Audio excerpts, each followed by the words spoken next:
Have you ever wondered why some men harbour deep resentment towards certain women, and yet they find women who love them unconditionally?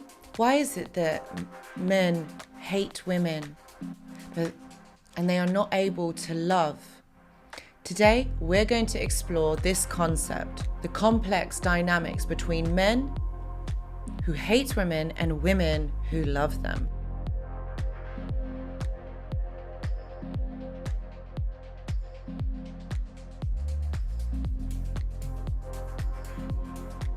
Hello everyone and welcome back. I hope that you're all doing really well. So in today's video, we are diving into a sensitive and a very important topic. Men who hate women and women who love them unconditionally in most cases.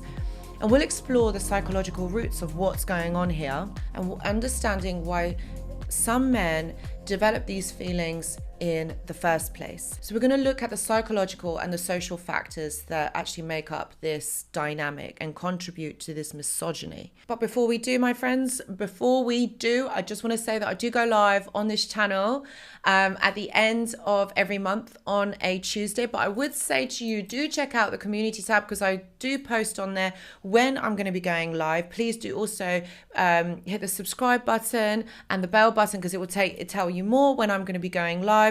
Guys, it's a vibe, but don't take my word for it. If you've got a question or there's something that's on your mind, come on over to the live because I would love to see you there. Okay, so let's look at the term misogyny, okay?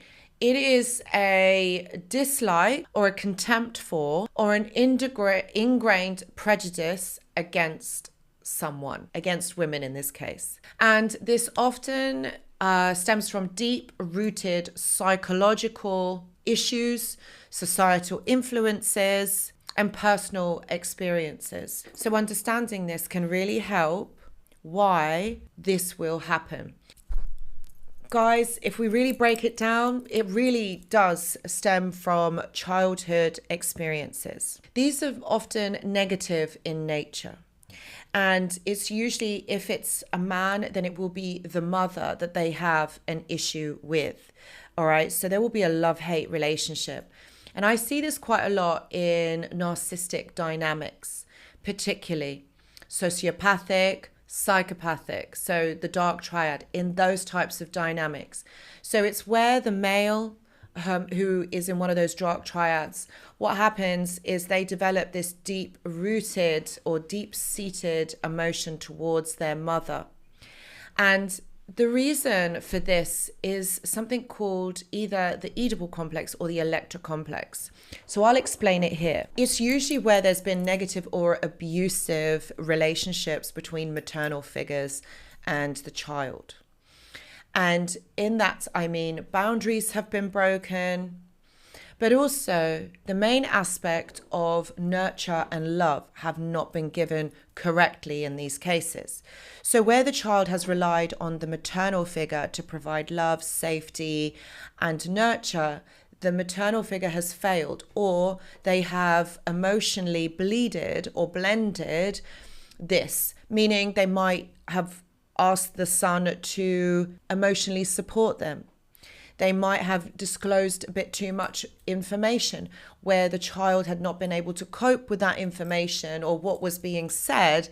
And so the child then felt a deep-rooted protection for their mother or a misunderstanding of their feelings towards their mother. So again, this has been in their psyche. So therefore, they're not able to develop the correct emotional feelings for their mother and not develop the man's perceptions for a woman, the correct, the healthy. That has not happened because the mother in these cases has not given that emotional regard, has not given that emotional safety. The lines have been blurred. There has been enmeshment, and this causes huge emotional trauma in that individual, in that man, in that little boy. And they don't know, they don't understand. So this is where the issue lays. There's also trauma and unresolved conflicts from childhood, okay, that ends up manifesting as resentment because that child has not had that conflict resolved. There hasn't been a period of time where, or their feelings have not been taken into consideration. And they have not been allowed to explore that. So basically, it means that they have had to suppress those emotions, have had to suppress this and not be able to voice it, not be able to work it out with their parent, with their mother. They can't say how they feel. Remember, the mother is there for love and for nurture, and is one of the main figures in a child's life. And when that is damaged, when that perception of the mother is not there, this is where the resentment builds up. And this is where the hatred comes from towards a woman, because the mother has not been able to resolve that or be able to soothe their son. We could also look at societal influences, all right? And this is a huge one in certain cultures. So this is cultural norms, media portrayals, and peer pressure can reinforce negative stereotypes and attitudes towards women. There's certain cultures that kind of encourage this, and this makes it very difficult to break, because perhaps maybe the son has seen the father behave like that towards their mother, so then the son is going to emulate that behavior towards their own wife going forward. And again, this will reinforce the stereotypes and the attitudes towards women. There's personal insecurities, where men who feel inadequate or threatened by a woman's independence and their success, which could develop misogynistic attitudes or defense mechanisms. But this, isolated by itself, would not cause these deep-rooted insecurities within a man. It would have to be comorbid with another aspect, such as having a dysfunctional relationship with their mother. They would not like to see this woman as powerful, someone who has direct influence over them, because they would not be able to respect her, because the mother, has not shown that. The mother has not been like that towards them. And that's where there may be issues in that sense. But that on its own, where they see a powerful woman being intimidated by a woman, again, this would stem from the dysfunctional relationship with their own mother. And this will reinforce, again, negative stereotypes and attitudes towards women. The man's hatred is usually a projection of their own insecurities and fears. Because there was never a safe and loving relationship between them and their own mother, they see all women as being the same, because there may have been issues that have not been resolved since childhood.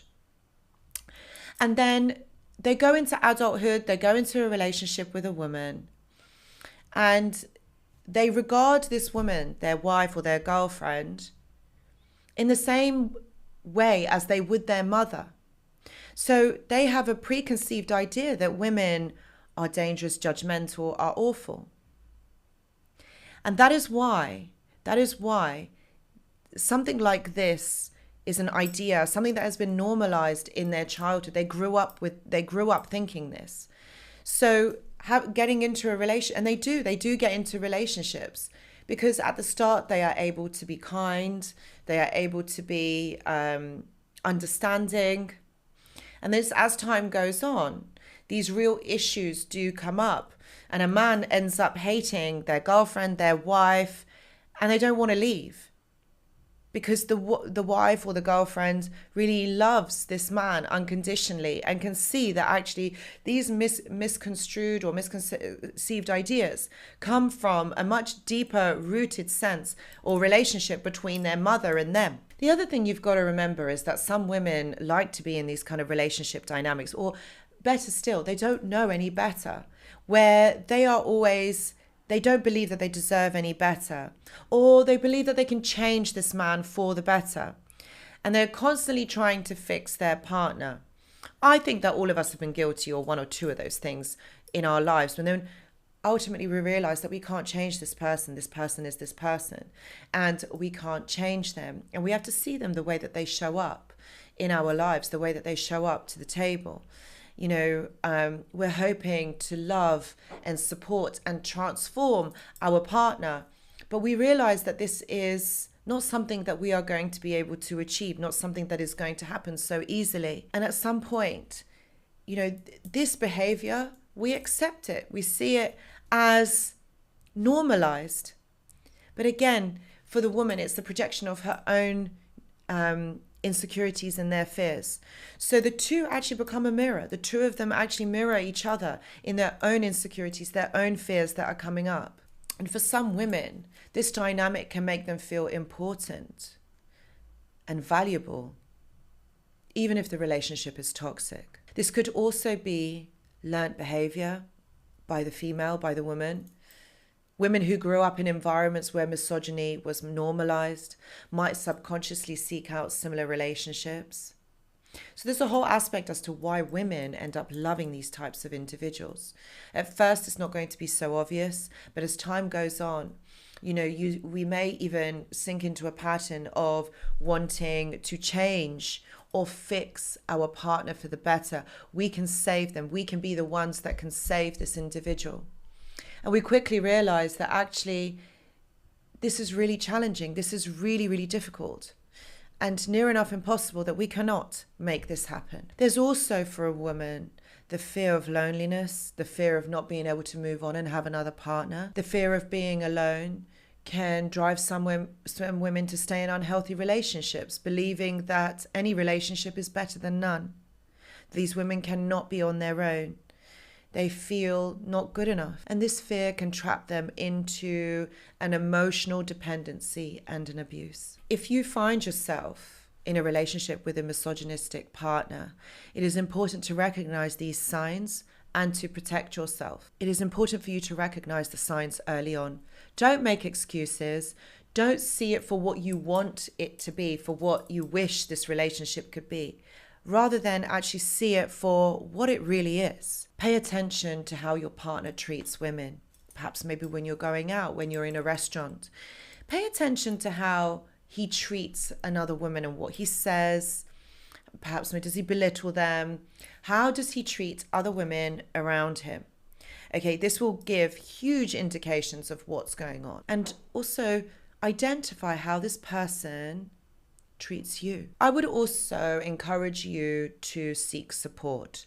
Rely on friends, family, or professionals to help navigate the situation if you see these warning signs. I would also encourage you to set boundaries, to protect yourself, to be able to build a strong network, to clearly communicate what behaviors are acceptable and what are not, to enforce these boundaries. And finally, obviously I can't tell you what to do. I would urge you to consider leaving. This is a toxic relationship. Misogyny isn't healthy behavior, and it's not a nice thing to actually go through, to experience, where a man has all this hatred towards a woman simply because their mother had broken their ability to be able to trust, to love, to connect, to bond to another person. And you know what? It's not up to you to fix it. To be honest with you, you can't. You won't be able to, because it is such a difficult dynamic to try and navigate. Your safety and your happiness should be your priority. If you find yourself going through this, or anyone that you know going through this, please know that I do offer one-to-one consultations. Please see the description box below. Also, please share this video if you feel that someone is going through this and it may help them. Please consider liking the video and subscribing to the channel. Thank you so much for watching, and I hope to see you in the next video. Goodbye.